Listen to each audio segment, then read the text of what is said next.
Hey guys, Dr. Justin Marchegiani here. Today we're going to be talking about the top foods that could be hurting your thyroid gland. Again, you could have hypothyroidism, Hashimotos, or some kind of an autoimmune inflammatory issue with your thyroid, and these foods could be at play. And I just did a video here recently on the top foods that could be helping. So make sure you see, we'll put that link down below and at the end so you can see that compendium video as well. All right, so guys, most thyroid issues, there's an autoimmune component. So when we look at recommended dietary advice or foods, we want to look at foods that could potentially exacerbate an autoimmune attack. Also, we want to look at foods that maybe are just inflammatory in nature or just very poor in nutrients. So there's going to be, of course, just common sense foods that we'll put on there, but I'll try to nuance and give you some foods that may be a little bit of a curveball for you that you weren't quite thinking about. And so if you want to dive in deeper, we'll put links down below on some of the how to get a lab test. If you want to dive in deeper and get your thyroid tested, put a link down below where you can access that worldwide, or at least in the United States, you can access that. Go to a local Quest lab and get that drawn. And there's links down below if you want to dive in and get more functional medicine support from myself, my team worldwide. We see patients all over the world. You want to dive in, there'll be a link down below where you can reach out as well. So first things first, with your thyroid, a common misconception is, we want to get more iodine, right? But sometimes iodine can be a double-edged sword when you start getting into more seafoods, not really seafoods, but more seaweeds, dull seaweed, those kind of things. They can be very high in iodine. So you have to be very careful with that. Got to be very, very careful with that out of the gates. All right, so when we look at the different foods, iodine is a double-edged sword. You want to make sure that you do not go too high on your iodine at all. So if we're eating iodine, there's going to be some iodines in eggs. There's going to be some iodine in salmon or fish. There'll be some iodines in some starches, but you're only getting very small, less than 100 microgram amount of iodine. So not a big deal. When you start going into more kelp and seaweeds, you're going to start getting above that 1 milligram amount, which could potentially be problematic if you have lots of antibodies. So you really have to be careful going too high in the iodine. So if you're doing lower iodine foods, eggs, salmon, fish, some safe starches, some mushrooms, you're probably going to be okay on that. Get your antibodies looked at, your TPO, your thyroid peroxidase, or your thyroid globulin antibody, or your anti-thyroid globulin, same thing. Some tests will put it the same way, two different ways. So you want to look at iodine. Same time, you do want to make sure you have some, at least a couple hundred micrograms, and you're eating just a good whole food anti-inflammatory template. You'll get the smaller amount of foods like I mentioned. Next, you want to be careful of is foods high in goitrogen. Oh, the problem with that, goitrogenic foods, they block iodine uptake. So like I mentioned, you need some, but you don't want to block the total uptake. Again, foods like soy, even your raw cruciferous vegetables like broccoli, cauliflower, cabbage, Brussels sprouts, they can be high in these goitrogenic compounds that block that iodine uptake. But those foods are healthy, Dr. J, right? Those have vitamin K in there, good nutrients, good sulfur compounds for estrogen metabolism. Yes, they are. Now, here's the double-edged sword. Cook them, steam them. That's going to help decrease some of the goitrogens. By cooking and steaming, you're going to do a much better job with that. Be careful, don't juice a bunch of them.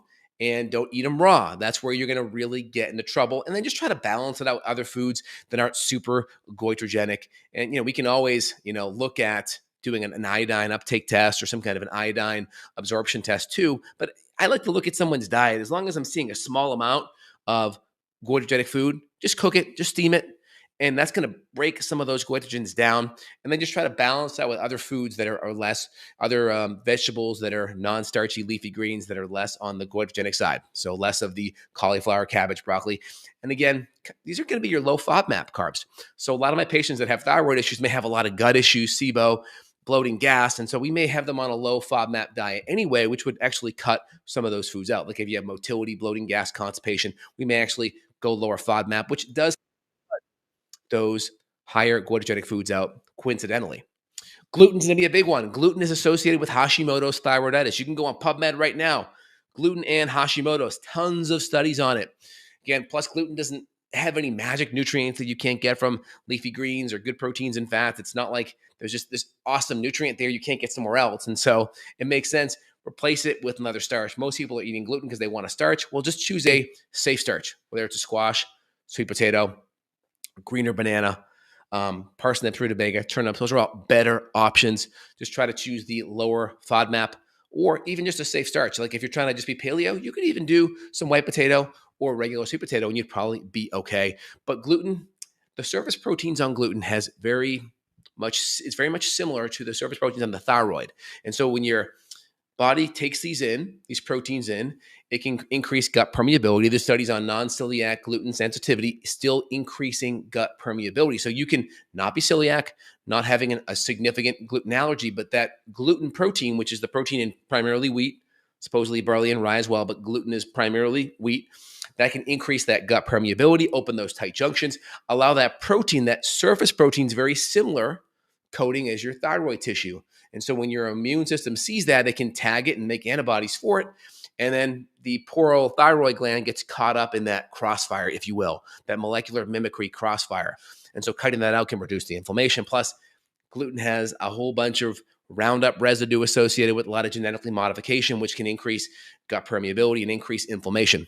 In general, any kind of processed food like flour, processed sugar, it's typically going to be loaded with gluten, lots of sugar.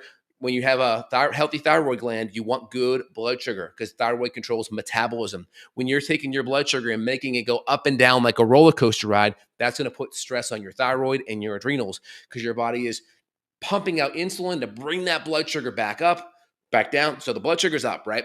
Your body's pumping out insulin to take that blood sugar that's up and bring it down. Then as it goes up fast, it goes down just as fast. What goes up goes down just as fast. When it crashes, that's where we're making a bunch of cortisol to bring it up, and your hormones and your thyroid system is responding as a result of it, and that puts stress on your metabolism.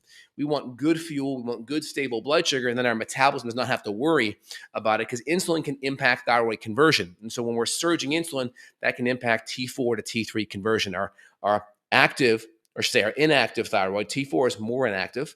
It still has activity, but it's more inactive than T3. T3 then, T4 gets converted to T3, and that's about 3 times more metabolically active. So we have TSH, that's our brain hormone, talks to our thyroid to make T4. T4, more inactive, gets converted to active T3. And we need good nutrients and good stable blood sugar. So if our insulin's surging, that's going to impact T4 to T3 conversion. If our cortisol is surging, that's going to impact T4 to T3 conversion. Plus, if we're driving inflammation, that could impact TSH and that HPT axis, that communicational feedback loop that talks to the thyroid to make T4 and T3 anyway. And we already talked about excess iodine. We talked about how the fact that that could exacerbate our TPO or our thyroglobulin, and that could also drive more hydrogen peroxide synthesis because part of iodination spits off hydrogen peroxide, which is H2O2. Selenium comes in there, and that is going to neutralize that hydrogen peroxide. It's going to pull an oxygen off it and make it H2O, make it water. And so I would say processed foods, it's missing selenium, it's missing zinc, it's missing magnesium, it's missing CoQ10. These are important nutrients that will help with that antibody attack. And so when you're eating whole nutrient-dense foods like magnesium, you're getting the foods that are going to help with the inflammation and to help with the thyroid conversion and keep the antibodies down. And so processed foods are going to be missing a lot of those important nutrients. All right, guys, if you enjoyed today's video, I'd love to see your comments down below. Again, we'll put in the resource section thyroid test there. So if you want to dive in and get some testing, there'll be a link down there. And if you need that specific functional medicine support one-on-one, there'll be a link to reach out to my team. We're happy to help worldwide. All right, guys, have an awesome day, y'all. Take care. Bye now.